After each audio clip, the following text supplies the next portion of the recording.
fresh back from Australia. Look how well he's looking, Rod Harrington. How you doing, Rod?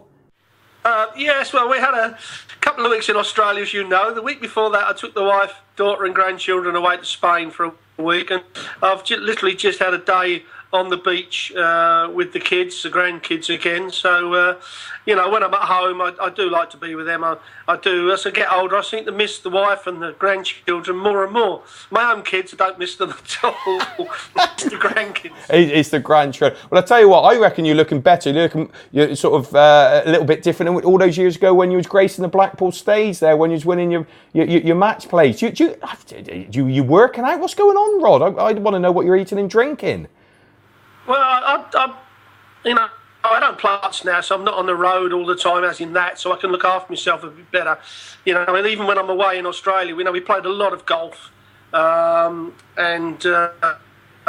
lot. We went for a lot of walks, and we went for a walk with Matt Porter one morning, me and our young man, boy Lewis, in the office, and we went for 15k. Well, to keep up with Matt Porter, we're trotting while he's walking.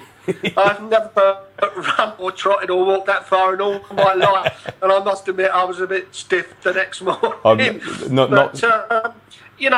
I'm pushing 60, Paul, and if you don't keep yourself on the move and what have you, and it's a downhill slope, and Dave Allen, got that deep vein thrombosis on the plane and had a problem in Australia, and you don't want that to happen. So I do a lot of stretches every day. And just generally try to keep myself, mobile, and hopefully that'll let me live longer. Yeah, that's right. Well, of course, I say spending time in Sydney and Perth and beautiful places like that. As far as the events go, so we spoke to Peter, and we know, of course, Taylor done the business in Sydney, and then Michael done what he does in Perth. Do you? How is darts in Australia? How do you find the locals? Obviously, you got your Simon Willocks, your Kyle Andersons, and the Australian players. Is it every year? Is it grown? Would you say? Yeah, it is. I just don't think it's grown as quickly as we thought it would. But it's like America. It isn't like England, where you get in a car for 2 or 3 hours, you can be anywhere in the country. To get the Perth to Sydney is 5 hours on an aeroplane. And it's like that. You don't travel by car. You have to travel. The expenses for that are huge. So it is very hard for them all the players to go from tournament to tournament. I mean, like young Corey Cadby. I mean, I know Macca is now and hopefully going to sponsor him as well. So that will help. So he will start to be able to go, and he's coming over for the Challenge Tour, and he's going to do this and do that.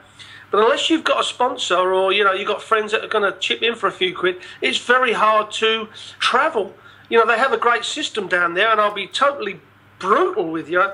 To keep having expats come through to the World Championship in England, it's not what we want. David Platt's moved out there. Get on really well with David. I've done for a long, long time. But to be brutal, we want Corey Cadby instead of an ex-Englishman. It kind of defeats the object for me, and. Without ploughing a lot of money down there and trying to get a system going, I don't know what we can do. But we're actually hoping that the World Series is going to give it the limelight and then push it on from there, because the crowds are huge, the fans are great, just like they are back here. They come fancy dress, and they're really into it. So we're hoping that it's going to work, because there are some great young dart players coming through, and from New Zealand as well. Yeah, and that win for Corey, I mean, you can't write that, can you? If you want anything to promote darts in Australia, that performance against the Power was, well, that was it, wasn't it? That's what you needed. Yeah, I mean, it was an incredible result, because Phil coming off of Sydney, Phil's been on a bit of a downer and a bit of a miserable git, to be quite honest. And if you looked at his stats, as I kept saying, his stats say that he's playing exceptionally well. It just needs that little bit of positive thinking at crucial times in the game, which is the only thing he was missing. Well, in Sydney, he got that positive thinking, and he took out the doubles under pressure. And against Michael van Gerwen, when he beat him, I actually said, I think we got Phil Taylor back again. Yeah, and I was very surprised that he went out in Perth, but I think that emphasised how good a performance it was from young Corey Cadby. He took the game to Phil. I mean, Phil still had over 110 average. he took out 3 checkouts. I think it was 72, 110 and 122, when Phil was sitting on doubles. So Phil played absolutely brilliant. And it's one of those that we say hands up Cadbury's. And they did ask me what hands up Cadbury's meant down under, because I said it down and they hadn't got a clue. It's just one of those things you take it on the chin and get on with it. But I actually thought we'll see what the young man's got against Peter Wright. And I don't really give him a bit of a whopping. Yeah. He played exceptionally well still. And that was the impressive one, and a huge performance. And if he keeps his feet on the ground, level-headed, and Matt can, look after him properly, then perhaps, he will be the Australian number 1. I don't think I've got any doubt about that. But maybe in 5 years' time. Yeah. Carl Anderson and obviously Simon have said about that. Simon says he's playing well, but just misses doubles. Carl Anderson is improving all the time, and he will take the lead in Australia for the next 3 or 4 or 5 years. But Corey Cadby, if he does it right, could be the real deal. You never know. No, that says it all, because Michael swept up and won his 14th PDC event, 14th of the year. So then everyone heads off to Glasgow for the finals. So I would say, apart from obviously here, then we've got the Dutch. They're mad about darts. Would you say Germany would be the next country in line as far as the razzmatazz? Is it Germany who have put that darts really in the last couple of years? Is that the country who stepped forward with their following? Yeah, I think that there's no question that Germany are the next biggest growth in world darts. You only have to look at all the European events we run there. They're only live streamed, but there's 5,000 people turning up to watch him on the weekends. It's run right. It's run just like a big TV tournament. They love it. We need Max Hopp to step up a little bit more, and a few more youngsters to come through, which there is. But it is, yes, it is very encouraging the way it's going and starting to spread. Holland's coming back. We've got a lot of youngsters coming through from Holland, Austria. And they're even going to start to move up to other countries. I'd like to see us move, to right the way across Europe and into the Eastern Bloc, as they used to call it. Because darts there was a tournament in Bulgaria, I believe it was, where they had 3,000 people turn up, and there was no prize money. Whoa. That was incredible to me. They sent me all the details, and I actually said next year, if you can let me know early enough, I'd like to pop out to see this. Because when you've got that many people turning up with literally no prize money, then it just shows you that there's got to be some talent there.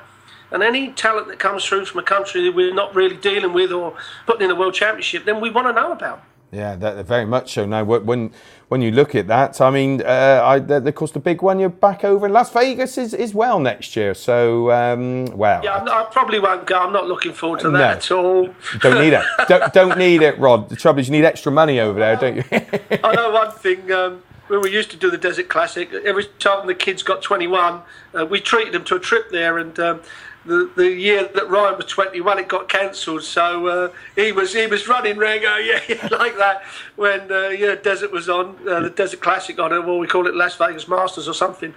So he will enjoy that trip, I can assure you. Yeah, it's going to be great. We're doing packages, so if you go on the PDC website, you can see the packages, and I think it's going to be great. We've got qualifiers coming through from America.